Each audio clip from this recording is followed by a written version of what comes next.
प्रभु यीशु मसीह के नाम में फिर से इस कल तक कार्यक्रम में आपसे मिलकर बहुत खुशी हो रही है। संसार भर में रोचक चीजें हो रही हैं, विशेष रूप से उनमें है अंत के समय के चिन्ह।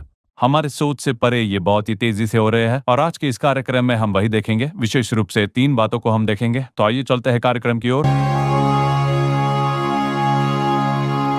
सबसे पहले आज पूरी दुनिया जिसकी ओर देख रही है वो है अमेरिका।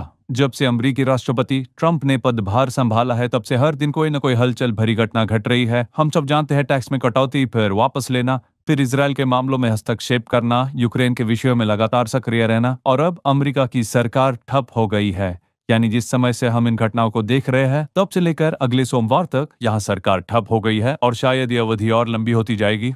अब अमेरिकी सरकार का ठप हो जाना मतलब क्या? मतलब वहां की वित्तीय स्थिति की हालत बहुत खराब है और आज वो स्थिति में है कि वो कोई भी बिल पास नहीं कर पाएंगे। वहां दोनों लोकतांत्रिक और श्रमिक पार्टियां हैं। ये दोनों ही पक्ष एक दूसरे को कोई रियायत नहीं दे रहे हैं और सीनेट में इसकी वजह से वोटिंग लगातार असफल हो रही है। एक पक्ष एक बिल लाता है तो दूसरा पक्ष दूसरा बिल लाता है। दोनों ही एक दूसरे के बिल को पास नहीं होने दे रहे। अब दोनों ही पक्ष एक दूसरे पर आरोप लगा रहे हैं, क्योंकि आपसी राजनीति में यही होता है। लेकिन इसमें हमारे लिए सबसे महत्वपूर्ण बात जो है कि पूर्व महाशक्तिशाली देश अब गिरने की स्थिति में पहुंच गई है।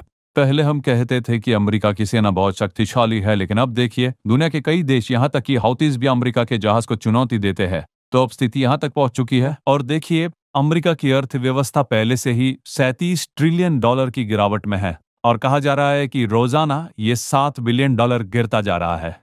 तो इस समय अमेरिका का हाल बेहाल है। हम लोग देख सक रहे हैं कि एक महाशक्तिशाली देश गिरावट की कगार पर है। इसी तरह ब्रिटेन साम्राज्य गिरा था। बाइबल से लेकर हम ऐसे ही गिरावट देखते जा रहे हैं। एक गिरता है तो दूसरा उठता है, यही तो प्रोसीजर है और उसके बीच एक युद्ध होना है। उदाहरण के लिए जैसे बेबीलोन साम्राज्य गिरा तब मादी और फारसी साम्राज्य उठा, उसके बीच एक युद्ध हुआ। बेल्शाजार के समय में राजा खुसरू ने यह युद्ध किया, वही युद्ध बदलाव लेकर आया। जब ब्रिटिश साम्राज्य गिरा तब भी ऐसा ही हुआ। जब अमेरिका साम्राज्य गिर रहा है, एक युद्ध शुरू होगा, उस युद्ध के बाद ही अगला साम्राज्य आएगा। उसी को हम यूरोपियन यूनियन साम्राज्य कहते हैं। बस थोड़ा इंतजार करना है और हमारा मानना है कि उसी में मसीह विरोधी प्रकट होगा। तो हम उसके पूर्व साम्राज्य के गिरने के समय पर है और हम उस स्थान को देख रहे हैं जहाँ अगला मसीह विरोधी साम्राज्य उठने वाला है। तो हमारे आंखों के सामने यही महत्वपूर्ण संकेत है।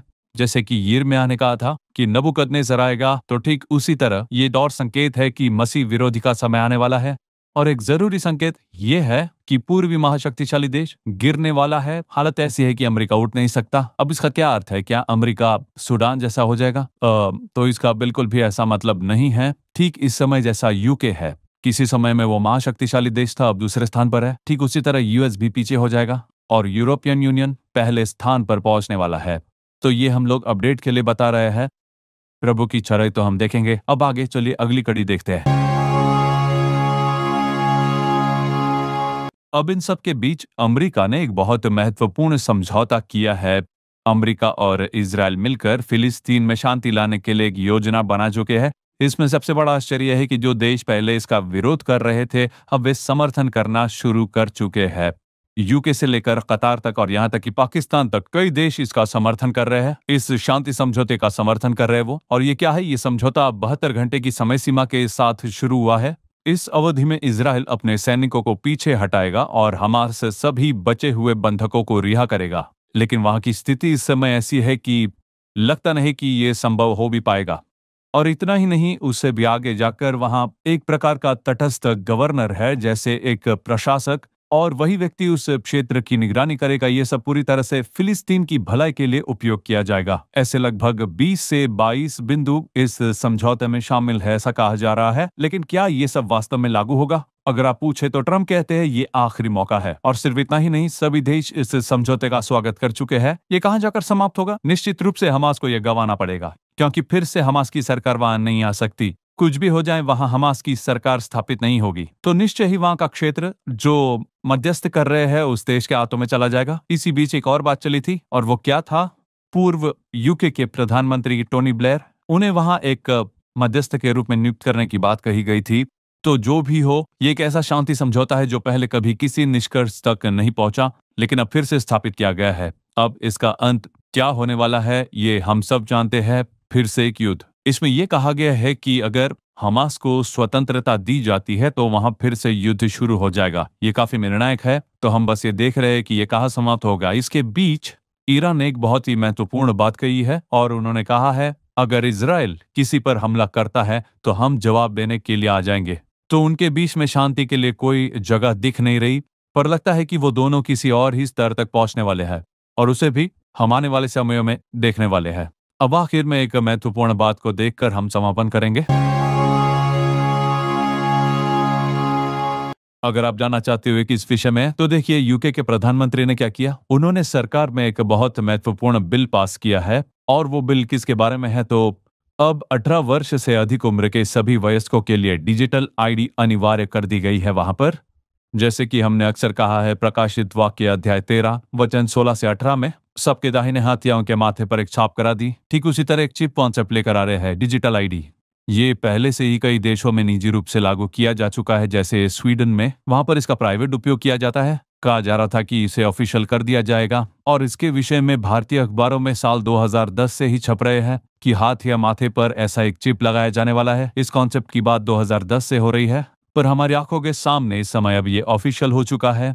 मतलब जो 18 साल से ऊपर है उनके लिए ये डिजिटल आईडी लागू किया जाएगा। इसके बीच में देखिए, अगर अचानक युद्ध शुरू हो जाता है, एक बहुत बड़ा पतन होगा।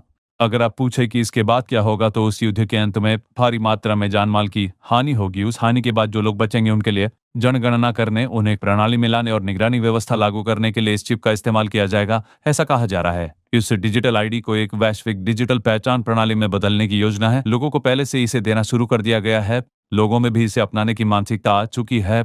लेकिन अब ऑफिशियली सरकार ने कह दिया है। इसमें जो सबसे बड़ी बात है, पूरी दुनिया में बाइबल पहुंचाने वाले लोग ये ब्रिटिश सरकार ही थे। उसी बाइबल में इसके बारे में लिखा गया है कि दाहिने हाथ और माथे पर यह छाप होगी, पर वहां पर इसका विरोध नहीं किया जा रहा। वहां कई बातों का विरोध होता रहता है, पर ऐसा कुछ बाइबल में लिखा गया है। ऐसा कोई भी कानून लागू करने से पहले वहां पर राजा के पास, चार्ल्स राजा के पास जाकर उन्हें हस्ताक्षर लेने होते हैं। वही उनकी परंपरा है। उसमें जूरी कमेटी होती है। उनका कार्य यह होगा कि वे इन सभी बातों को सार्वजनिक रूप से सही और उपयुक्त माने जो कोई कानून लागू होता है। तो रानी एलिजाबेथ के शासनकाल में ये लागू हुआ था।